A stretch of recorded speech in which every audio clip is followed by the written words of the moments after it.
안녕하세요. 오늘은 여호수아 13장을 통해서 함께 은혜를 나누고자 합니다. 우리는 여호수아서를 통해서 하나님께서 약속하신 땅 가나안의 입성부터 그 땅에서의 전쟁을 계속해서 살펴보았습니다. 오늘부터 보게 되는 13장부터는 이제 약속의 땅을 각 지파별로 이렇게 분배하는 과정이 기록되어 있습니다. 오늘 본문인 이 13장을 보게 되면 지금까지 이스라엘 백성을 하나님의 뜻 안에서 신실하게 이끌었던 이 여호수아가 나이가 많고 또 늙었다는 사실을 알려주고 있습니다. 여호수아 13장 1절을 보면 여호수아가 나이가 많아 늙음에 여호와께서 그에게 이르시되 너는 나이가 많아 늙었고 얻을 땅이 매우 많이 남아 있도다. 이때 여호수아가 나이가 많아 늙음에 이렇게 말씀이 시작하는데요. 학자들은 이때의 나이를 대략 90세에서 100세 정도로 추측하고 있습니다. 여호수아는 이처럼 나이가 많이 들었고 당시의 상황을 보면 아직 정복해야 될 그러한 땅이 많이 남아있는 상황이었습니다. 그때 하나님께서 오늘 말씀처럼 여호수아야 너는 늙었고 정복할 땅은 많구나 라고 말씀하시는 것입니다. 하나님께서 그동안 민족의 지도자로 이끌었던 이 여호수아가 은퇴할 때가 된 것을 말씀하시는 것이지요.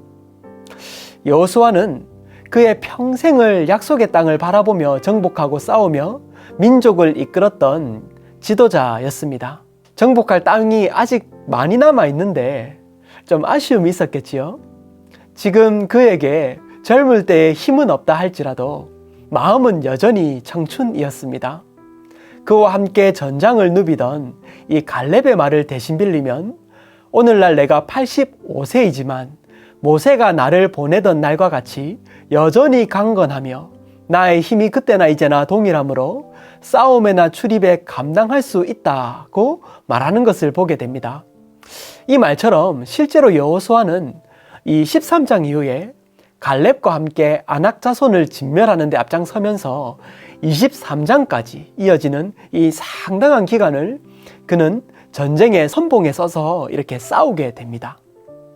나이는 들었지만 아직 할 일은 많이 남아 있었고 그의 마음은 여전히 현역이지만 하지만 이제 지도자의 자리를 은퇴하는 때를 맞이하게 된 것이지요. 사랑하는 성도 여러분, 우리도 여호수아처럼 하나님의 사역을 잘 감당하다가 어느 순간에 이 질서에 따라서 은퇴를 해야 하는 그러한 순간이 오게 됩니다. 사역뿐만이 아니지요.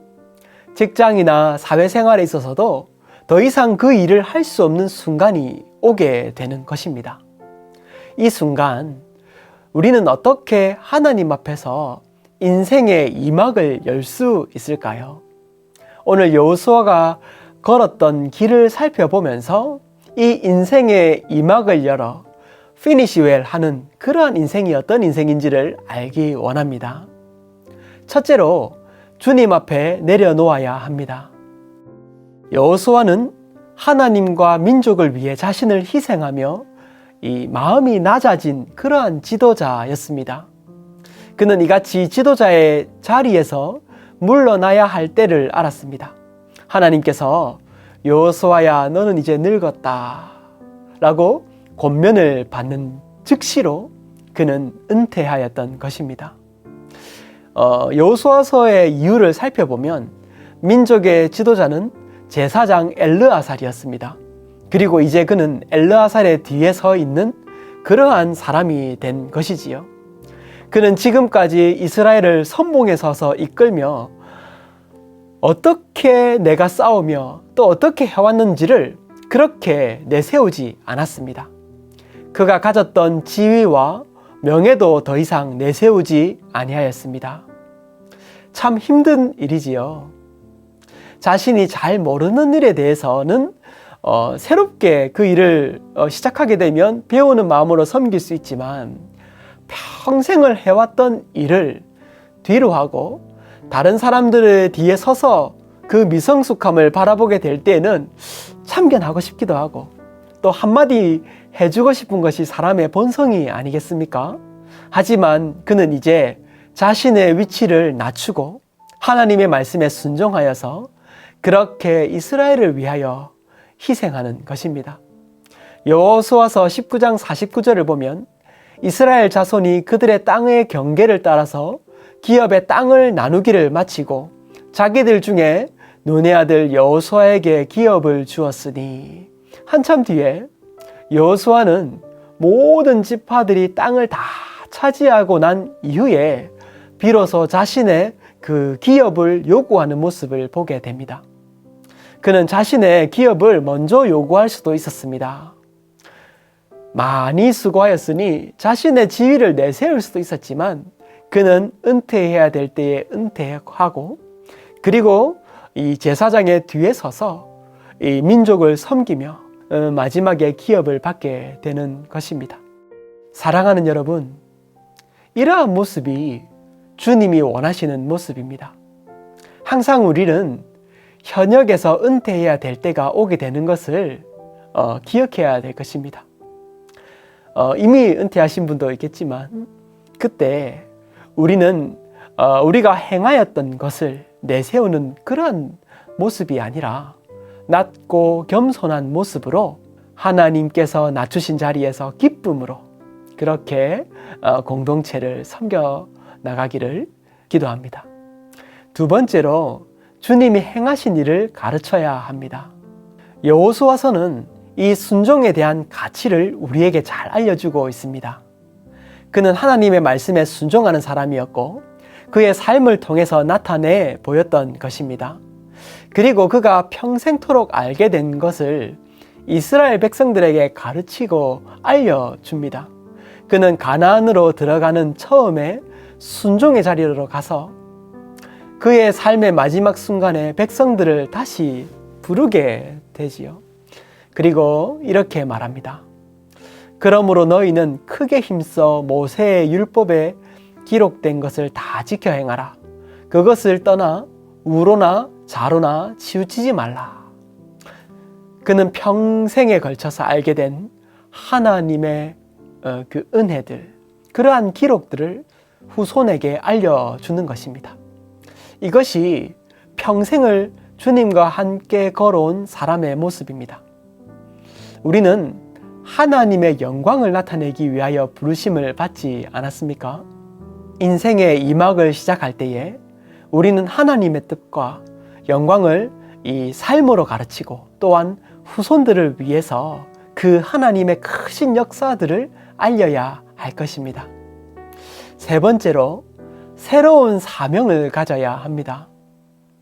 우리는 은퇴 이후에도 축복의 통로가 되어서 계속해서 자신이 할 수 있는 달란트로 사명을 향해서 나아가야만 합니다.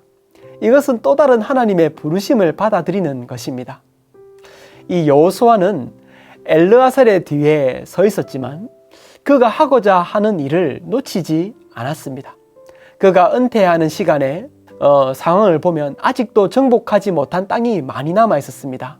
하지만 하나님은 그 상황에서 땅을 지파별로 분배할 것을 말씀하시는 것입니다. 이제 각자가 싸워서 승리해야 되는 그러한 순간이 찾아온 것이지요.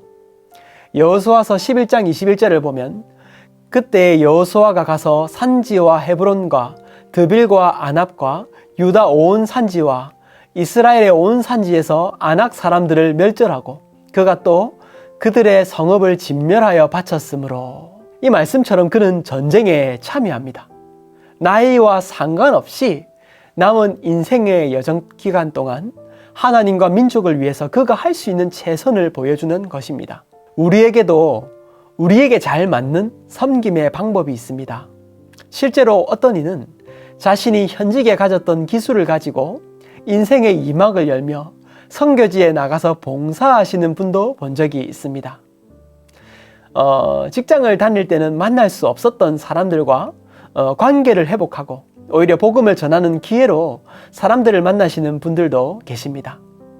노년에 더욱 말씀을 알고자 신학교로 입학하시는 분들도 적지 않지요. 다양한 사람들이 참 많습니다. 아무것도 할 수 없는 그때에 기도로 전 세계의 모든 영혼을 품는 그러한 분들도 계시지요. 이 땅에 사는 동안 우리는 하나님의 뜻을 잘 발견하여 주를 위해 열심으로 섬기다가 하나님 나라에 우리 모두가 만나기를 바랍니다. 은퇴한 이후에도 우리는 가진 은사로 하나님의 나라를 귀하게 섬기시는 그러한 성도님들 되시기를 축복합니다. 기도하겠습니다. 사랑하는 하나님 아버지, 오늘 여호수아서 13장 여호수아의 말년의 모습을 통해서 우리의 삶을 비추어 주시니 감사합니다. 인생의 이막을 주님과 함께 열게 하여 주시고 우리에게 주신 새로운 비전을 발견하여 주님을 섬기게 하여 주시옵소서. 마음의 중심을 하나님께 온전히 두기 원합니다. 예수님 이름으로 기도합니다. 아멘.